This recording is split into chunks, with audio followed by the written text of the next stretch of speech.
We start. Yeah.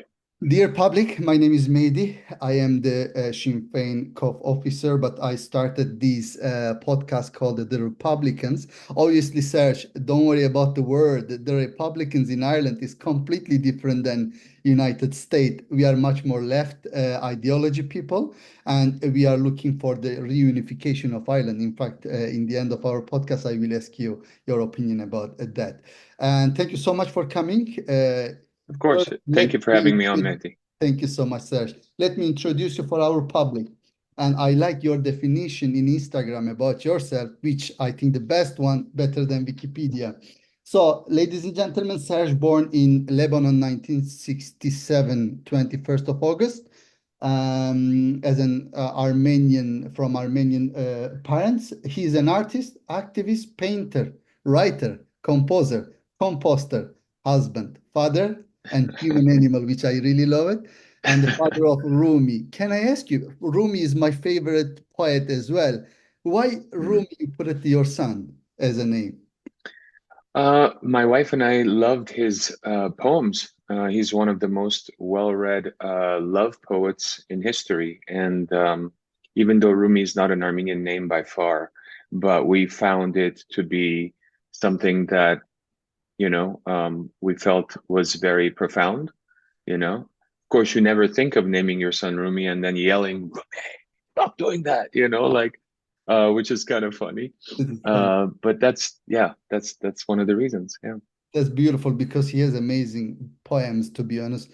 And funny enough, in Turkey, and Rumi as not as loved as outside, to be honest, Mm. because his relation with the famous the Shamsi Tabrizi. Shams of Tabriz, yeah. Exactly, and they might think that he has a, like obviously homosexual relation with that. So obviously we were grow up, that Rumi is not as popular as outside than Turkey because his tomb is in Konya. So Serge, can Correct. I ask you? You're born in Lebanon, and you know that at the moment a lot's going on there. Do you still have Hmm. any relation in Lebanon? What do you think? What's happening over there? I have a lot of friends there, and I'm worried about them. And I think what's happening in terms of the indiscriminate bombings in Lebanon and Gaza have become unforgivable. They are acts of ethnic cleansing. As you can see, Israel currently is doing the starvation technique in northern Gaza. They may have learned that from their allies, Azerbaijan, who executed that same type of 9-month siege against the Armenians of Nagorno-Karabakh in 2022 to 2023, and sorry, 2023 to 2000. No, 2022 to 2023, 9 months. And then they, of course, invaded Nagorno-Karabakh and did ethnic cleansing, and the people became refugees. Israel has been supplying weapons to Azerbaijan for many years, and a lot of those weapons were used against Armenian soldiers defending their indigenous homeland. So it is a very sad situation, what is happening. I think the Netanyahu government obviously is a criminal government and needs to be, taken to justice with the ICC, along with Hamas's leaders that were also, indicted, rightfully so. Thank you so much. That is important, actually, what you mentioned about the Hamas, because, and obviously, we feel for the Palestinian people, but on the other side, I have a lot of friends in Israel, and I believe you do as well, and you're quite Yes. popular over there as well, and we need to remember them as well. So whatever Hamas did, let's remember Hamas, a terrorist organization, what they did to Israeli civilians, it cannot be Yeah. justified. So we need And to and Hezbollah lobbing rockets into exactly, Israel is an act of terrorism as well. And we exactly. have to we have to be honest. I mean, you can't, it's kind of interesting because the world is, maybe it's through sports, but the world has become a place where everyone decides sides. And I don't think you have to take the humanity side and just say these people are doing something wrong. These people in reaction are doing something as wrong, if not worse. And you have to be honest about it all. And I don't, I can, and when you do, of course, you're criticized by everyone, but Of the course. truth is still the truth. Of course. That is really important. Thank you so much because we feel, and the Lebanon was labeled when your parents actually left there. It was the diamond of the Middle East, which was one of the most beautiful places, and still is because like the Christian population, Muslims, they live together. It is sad for them, and then I hope, and as you said, we wish this it will stop as soon as possible, and we want the peace, even though it seems a little bit difficult because in the one side we are actually condemning, on the other side we are helping those dictators as in Azerbaijan or in Turkey or others. We don't stop there. And before going into genocide, which our main conversation, can I ask you about Ireland? What do you know about Sure. Ireland? Have you ever been here? Your I connection have. with Ireland. I've been to Dublin twice and I loved it. I love the Irish people. I have a lot of Irish American friends, even Irish friends in New Zealand. And in terms of the Armenian Irish experience, the stone crosses are a great example of the two people that only have the stone crosses. And I think there's definite relations between our indigenous past, between Irish people and Armenian people. But there's also a relation in terms of history of struggle. I think when I look at Irish politics and I look at Irish foreign policy and I look at things coming out of the Prime Minister's office, I always remember that, the learned history of struggle is a big part of the humanity that Ireland portrays in the international arena, and that it should. And I think that's very important. So, yeah, I mean, when I sit down with someone of Irish descent or here in the US or somewhere else, and have a drink, there's some familiarity and struggle against empire that we can both feel each other, and that's a beautiful thing. That's a beautiful thing. In fact, as you are familiar, you know that North and South are separated. North is under the UK, unfortunately, at the moment. And what we are hoping and aiming, and the Republican like me, and so we want the reunification.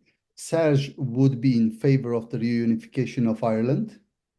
I would be in the reunification of all people with their indigenous homeland. And yes, I know it's more complicated than that. Answering that question is simple, but it's way more complicated because empire lays its own groundwork and let's call it civilization or ethnicity, because the unionists are basically very much pro UK and very much pro-English, but they are also Irish, so it's become a very thing. And then there's the religious differences, which, in today's world, religion is used as a fog of war, fog of hate, fog of racism, and all of that stuff.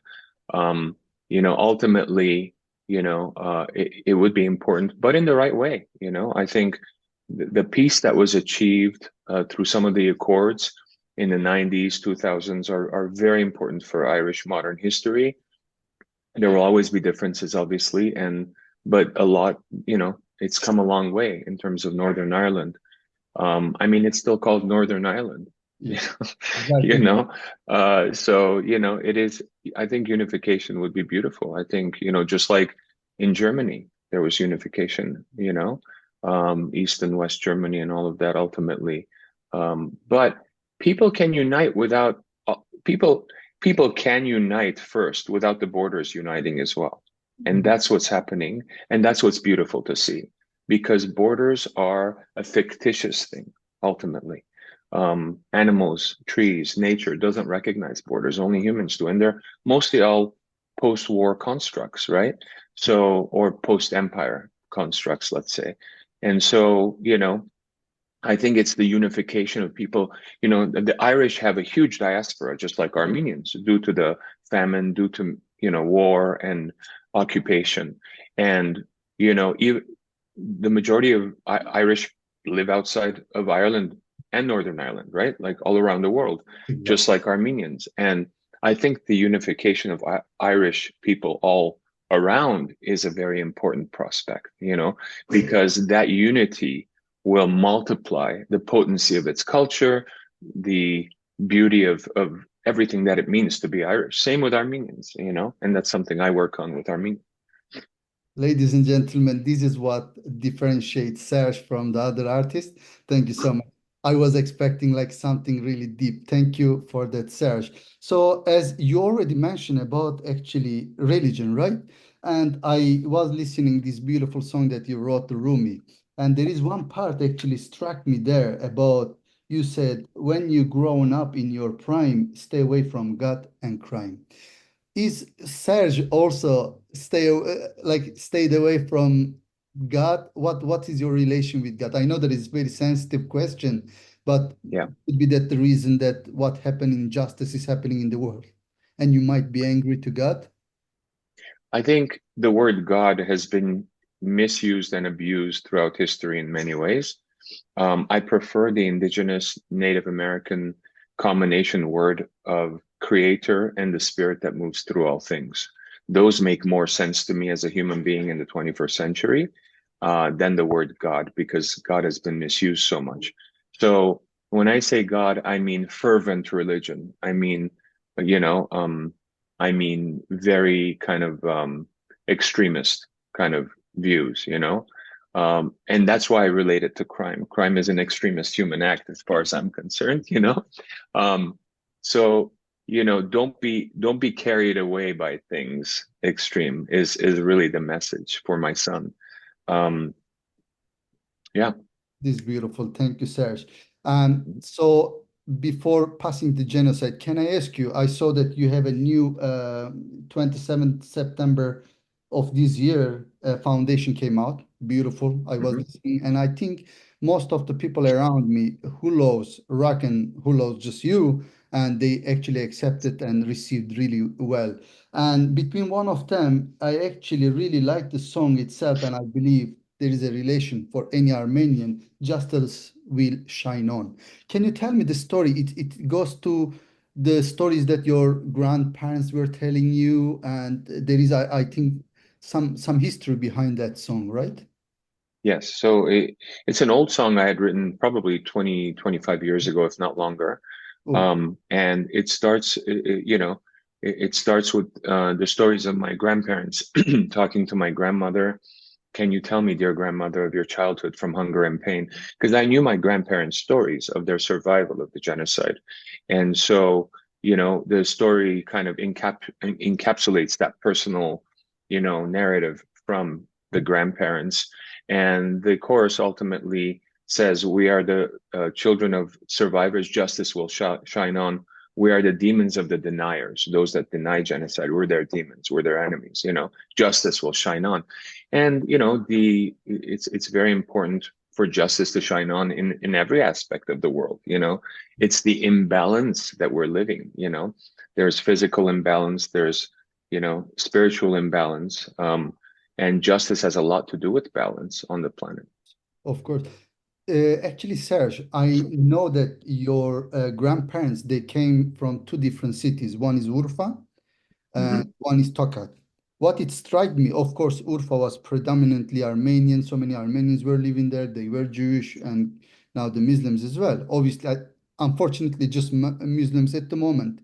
So your grandparents, what kind of stories they were telling you? How they actually been sent from, or like they tried to escape from Tokat. Tokat, we are talking about the middle of Turkey, which no war zone. So that shows you the reason of the genocide. There is no any explanation on that. That was just extermination of the Armenian people.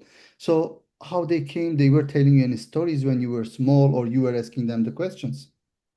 So four of my grandparents, my maternal grandmother was from Tokat, my paternal grandmother was from Urfa, my paternal grandfather was from Dortiol, and my maternal grandfather was from Evkere, part of Kayseri. Kayseri, beautiful. So yeah, so mostly all central Turkey, obviously, um, and historical Armenia.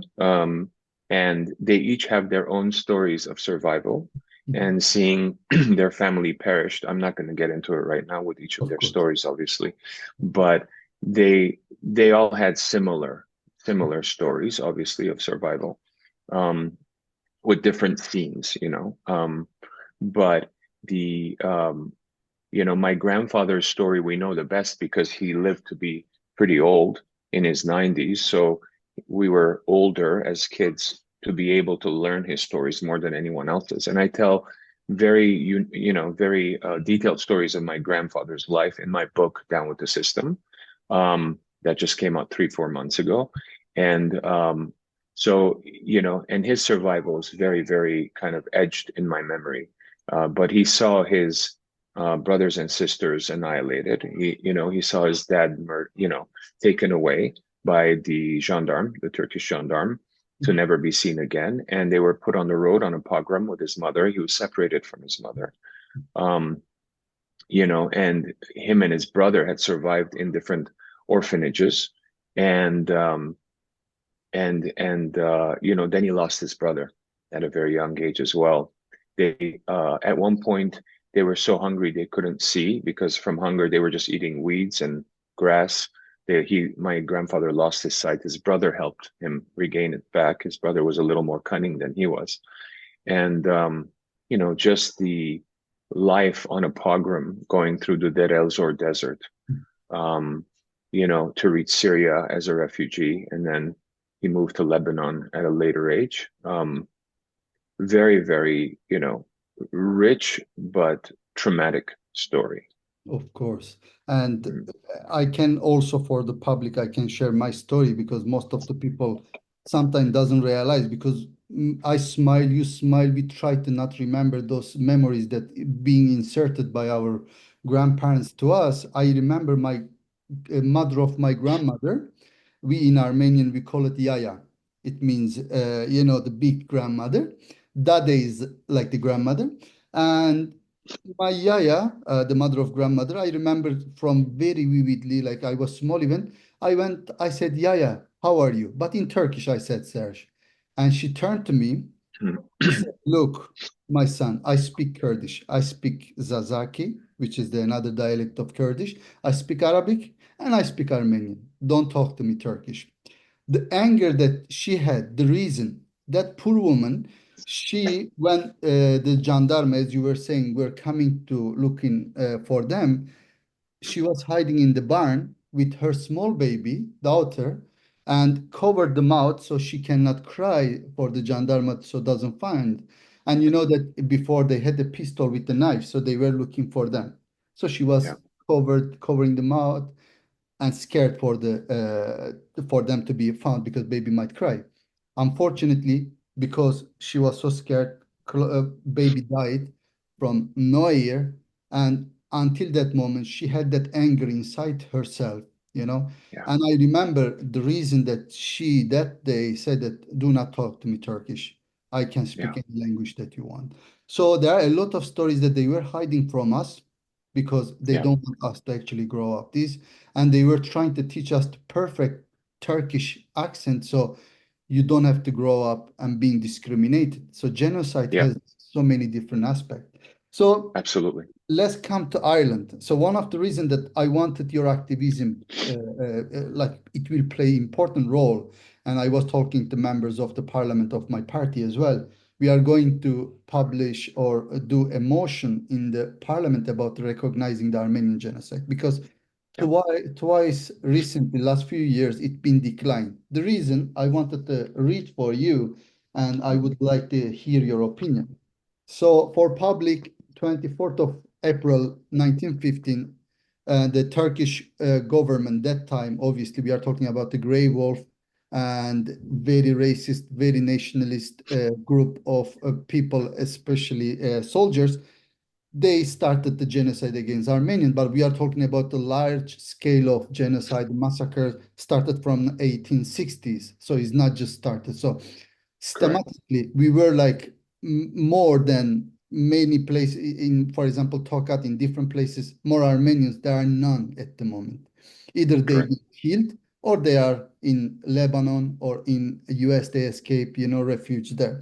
So Irish government and two ministers, Micheál Martin and Simon Coveney, repeatedly say that Ireland follows the practice of recognizing genocide only where this has been established by a judgment of international court or where is international consensus on the matter. But as you know, Serge, most of the countries in the world, they recognize genocide. Ireland and UK and Norway, I believe, couple of countries in Europe still insisting to not recognize. But Right. when it came to Palestine, they recognize as a country, even though there Right. is no international consensus, and they call Correct. Palestinian cause as a genocide. So Yeah. why this hypocrisy for the Armenians? It probably, so the question I would ask is how much business do they do with Turkey? This is the good. And not Simple. only Turkey, Azerbaijan. And after Azerbaijan all, as well. So I be- think, yeah, please, I mean, ultimately that's what it comes down to. I mean, in the US, it took the US many years, and it took us a lot of years of lobbying and activism for the American public to be aware of the Armenian genocide. And finally, in 2019, both houses of Congress and President Biden formally recognized the Armenian genocide. By not recognizing the genocide, they're either playing a game of, geopolitics, political expediency with Turkey because they're doing trade or, have oil or whatever. or Or military aid. again, I don't know the specifics. Or they're following the UK's path, which is not very Irish. Exactly, it's not very Irish. And in fact, UK has a lot of investments. BP has heavily invested in Azerbaijan. They maintain and are partners on the pipeline that goes through Turkey, feeding Israel its oil, also feeding Europe its oil, Italy, many other countries, Bulgaria, etc. And these are horrible dictatorships, as we know, whether it's Ilham Aliyev of Azerbaijan or, Erdogan of Turkey. These people have zero respect for human rights, have opposition in jail. They rule with the iron fist. And in the case of Azerbaijan, it's a family dictatorship. It's a family oligarchic oil dictatorship. So, so whatever excuse they want to use, nobody's buying it. We're not buying it, you know. There's over 30 countries, including the European Union the European Parliament has formally recognized the Armenian genocide. Not to mention many European Union members like France and Germany and, the United States, Canada, many countries in South America, Russia, obviously. So it's just a fucking excuse. I know, exactly. That I couldn't explain better than that. Unfortunately, Azerbaijan and Qatar, they interfere a lot, the European politician. And it is so sad to say a lot of left parties being bought, and I can see the reports, even like as I can read in Turkish, Azerbaijan is keep buying politicians. And when I Mm-hmm. see those excuses by Irish government or by the governments that they are keep denying genocide. Let me remind them one part, and I would like your opinion on that. 1939, Hitler, in one of his speech, used these words. So, dear public, what he said, who after all speaks of the annihilation of the Armenians, so destruction or the genocide of Armenians. So this man himself said, 1939, before he started the genocide against the Jewish people, what he's referring here, I can do whatever I want. In the end, it's been done to Armenians, and I can do the same. Our unlock Yeah. search, there was not many cameras that time or photo machines and stuff, even though there are still a lot of pictures. But, The only pictures we actually have from the Armenian genocide are from a German soldier named Armin Wagner. And his photos have been publicized and, in black and white, obviously. And yes, I mean, Hitler was actually a foot soldier in the Ottoman Empire during the First World War. And he like all the others, saw what had happened. And this quote that you gave is on the eve, in August of 1939, on the eve of them basically invading Poland. And he was instructing his generals to act with impunity because the international community had not condemned the first genocide of the 20th century. Of course. Exactly. So that's why, and I will like to extend my request to Irish Parliament and whomever gonna watch us, please pressure your TDs, your member of your parties, and this is important because as an Armenian, Serj is here. So many people, we produced a lot of good people as an Armenian people like Charles Aznavour from France, and you are there. They share in Canada. So many good people, and we can blend, we can actually integrate into like the society without issue. Actually, in that relation, can I ask you, we at the moment in Ireland, we are facing a little bit issue with immigration. And I know that you have really good understanding and opinion on that matter. So many people are angry that so many refugees come here and the number doubled. What is your take about immigration and immigration issue? People are right to be angry that so many people are coming and then native people are having difficulty to find job or houses. A lot of years ago, I had the incredible honor of meeting the Dalai Lama for a film, and I asked him two questions, solo questions on camera, and we spoke about. I won't mention what my question is, but we spoke about the need for taking care of people, especially from the Southern Hemisphere, because not just because of war, which is happening obviously, and invasions, but also because of climate change and economic disparity. So immigration is a result of all of these things. And, I'm an immigrant in the United States, and, I came here from Lebanon as an Armenian immigrant from Lebanon, and I grew up here. So my experience has been that, as immigrants made America, because obviously there was a genocide of Native Americans, but immigrants came and made America basically, and they still do. They still do. We still do, I should say. So I think, yes, I understand the imbalance when there's too many people coming at once, and there might be a love of humanity and people looking after people that need help and stuff, but there's also a balance that needs to be reached, right? I understand that, and some people might be overwhelmed by it. I don't have a solution, but I would start with the inequity. I would start with the wars. I would start with the situations that are causing a lot of this climate change as well. I think, the climate crisis is going to be, if you think immigration is bad now, the climate crisis is going to get worse and become even more of a reason that, people are going to be moving away from the center to the poles, north and south, because, it's going to be very unsustainable. So yeah, I mean, it's a really important issue, and it's an issue that the right wingers love because it drives politics into their pockets.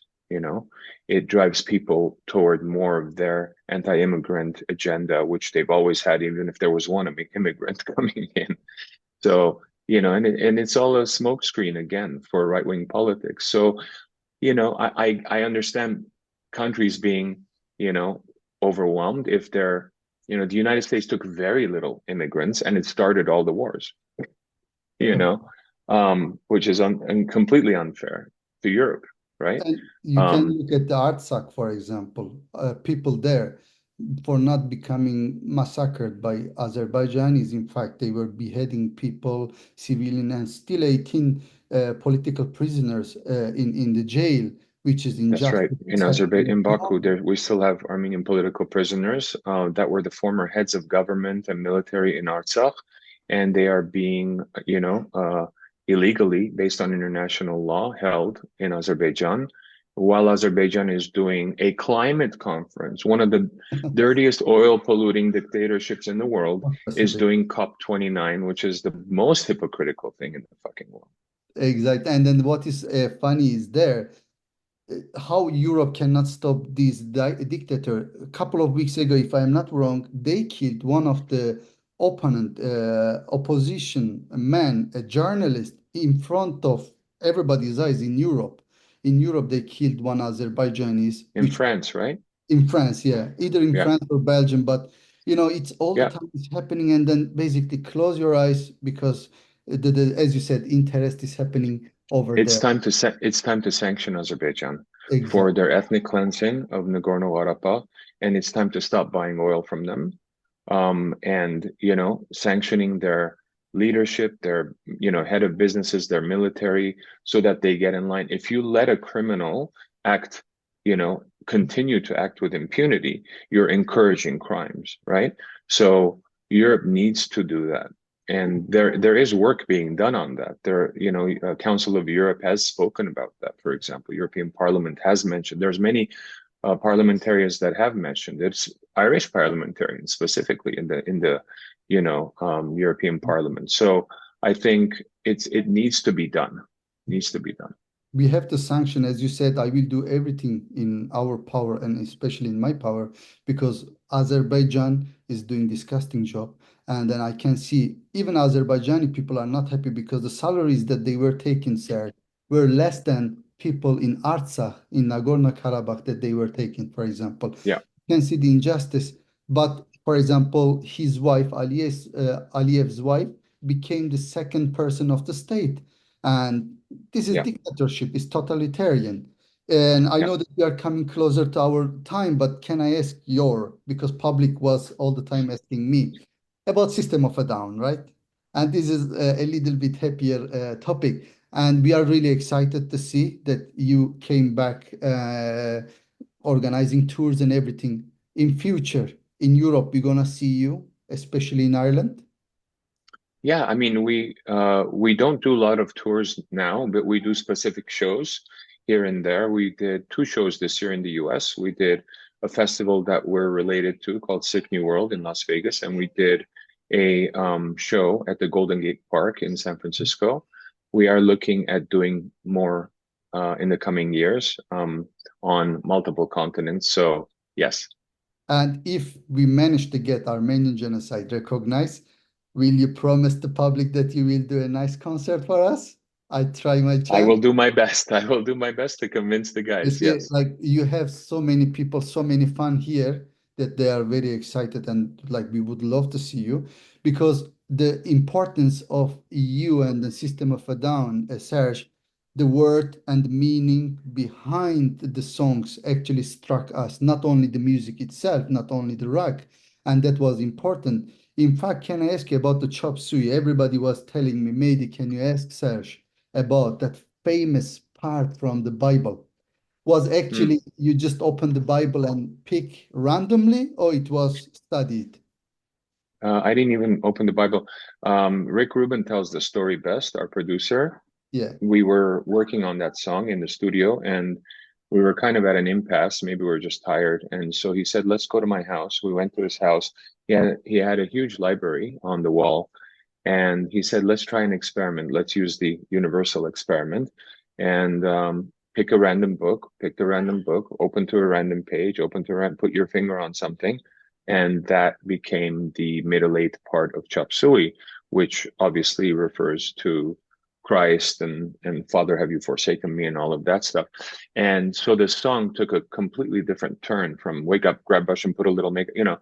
It became, I mean, the chorus was still there. Self-righteous suicide was still written, but the whole story of Christ and being forsaken and the anger toward God in a way for being forsaken became part of the self-righteous suicide, and it just became like bigger.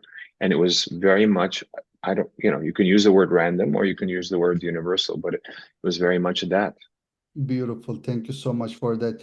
Serj, as a message, what would you like to give the Irish people, Irish politician? And as you know, Ireland, I know that we have a lot of similarity, our Armenian people and Irish people. In fact, one of our favorite brand from Cork, where we live, the city that we are from, is Hajj Bey, is an Armenian delight, the locum. And from 1800 to 1900 is very old brand from an Armenian family who came to here, escaped from genocide and lived in Ireland. Actually, there is a lot of good communication. What would be your message for the people of Ireland? I actually have a friend from Cork in New Zealand. Oh, really? He's moved from Cork. Yeah. He goes and visits family. It's beautiful. A really cool guy. But my message would be, the Irish people and Ireland are in a unique position of understanding the traumas of empire, and their foreign policy in some ways has always been toward justice for other people. With that understanding, I would say continue that, definitely recognize the Armenian genocide, but also keep on doing what you're doing for other people in understanding you know, the trauma of empire and colonialism. Beautiful, Serge. In fact, and they understand, and I believe there is a lot of people, public, they support this issue, and they will be supporting us. And they're like Irish people's heart is really good and big and I know. accommodating small nation, but very courageous nation as well, I Absolutely. say. And Absolutely. I agree. lastly, I would like to say, by the way, the city that I live, and in fact, we will guest you here is called Cove, where the Titanic was the last stop there. So it will Oh, be okay. nice for you to visit us in Cove. And for the public, I want to just mention one word is called remnant of the swords. In Turkey, Yeah. this word is a huge trauma for us because so many Yeah. times those who actually survived from the genocide were being called remnant of the sword. You can imagine Yeah. the humiliation that we went through. So as Yeah. I would like to say, and to public, and as we, the remnants of the sword, will never stop the struggle for the truth and justice. And I'm looking for their support. And thank you so much. I know that you are so busy. We don't want to disturb you. So many songs. Thank you, Mehdi. And I between also, appreciate the you have call. also the coffee company as well. Yeah. Yeah. We have a cafe here in Los Angeles and a gallery, and we're doing a bunch of cool events with artists and authors and musicians, making it like a community kind of center, and having good coffee. Yeah, and we love coffee as well in Ireland, and hopefully it will be expanded to here so we can taste the good organic Armenian coffee finally. Wonderful. Wonderful. We are Thank you looking again, Mehdi. forward to have you here in Ireland, and thank you so much for your time. My pleasure, brother. Likewise. Thank you. Thank you. Merci. Bari Take care.